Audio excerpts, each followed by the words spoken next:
இந்த ESP8266 module அப்படின்றது என்ன பர்பஸ்க்காக நம்ம வந்து யூஸ் பண்ணுவோம் அப்படின்னா, ஒய்ஃபை மாடியூல் அப்படின்னு சொல்லுவோம். அதாவது நம்ம வந்து ஒரு மைக்ரோ கண்ட்ரோலரை நம்ம வந்துட்டு ஐஓடி கான்செப்டுக்கு யூஸ் பண்ண போகிறோம். அதாவது இன்டர்நெட்டில் நம்ம வந்து சென்சாரோட ரீடிங்கை நம்ம வந்து இன்டர்நெட்டுக்கு பாஸ் பண்ணணும், இல்லை நெட்டில் இருந்து ஒரு லோடை கண்ட்ரோல் பண்ணணும். ஸோ இந்த மாதிரியான பர்பஸுக்கு வந்து நம்ம என்ன பண்ணுற மாதிரி இருக்கும் அப்படின்னா, நம்மளோட கண்ட்ரோலரில் நெட்டோட கனெக்ட் பண்ணுற மாதிரி இருக்கும். அப்படி இன்டர்நெட்டுக்கு கனெக்ட் பண்ணணும் அப்படின்னா அந்த இடத்துல நமக்கு வந்து தேவைப்படக்கூடிய ஒரு மாடியூல் தான் வந்து பார்த்தீங்கன்னா இந்த ESP8266.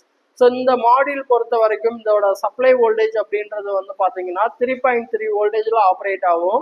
ஸோ இந்த மாடியூலில் வந்து நம்ம வந்து கண்ட்ரோலர் அப்படின்றத எடுத்துக்கிட்டோம்னா இன்பில்டாக நமக்கு வந்து பார்த்தீங்கன்னா ESP8266 அப்படின்னு சொல்லக்கூடிய நோடு MCU அப்படின்னு சொல்லுவோம்.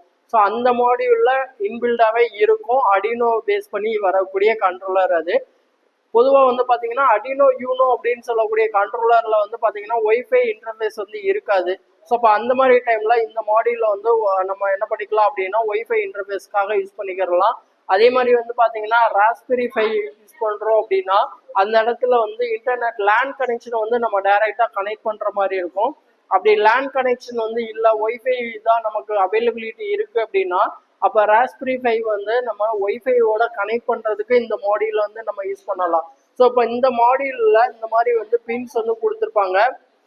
ஸோ இந்த பின்னோட கான்ஃபிகரேஷன்ஸ் அப்படின்றது எல்லாமே என்ன பண்ணியிருப்பாங்க அப்படின்னா பேக் சைடு வந்து மென்ஷன் பண்ணியிருப்பாங்க.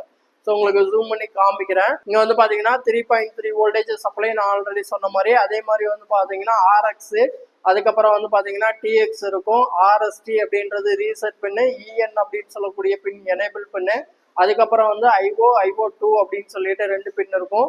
அதுக்கப்புறம் வந்து பார்த்தீங்கன்னா கிரவுண்ட் அப்படின்னு சொல்லக்கூடிய பின் இருக்கும். ஸோ இந்த பின் கான்ஃபிகரேஷனில் தான் நம்ம என்ன பண்ணுறோம் அப்படின்னா அந்த கண்ட்ரோலர் கூட நம்ம இந்த ESP8266 வந்து என்ன பண்ணுறோம் அப்படின்னா இன்டர்ஃபேஸ் பண்ணுறோம்.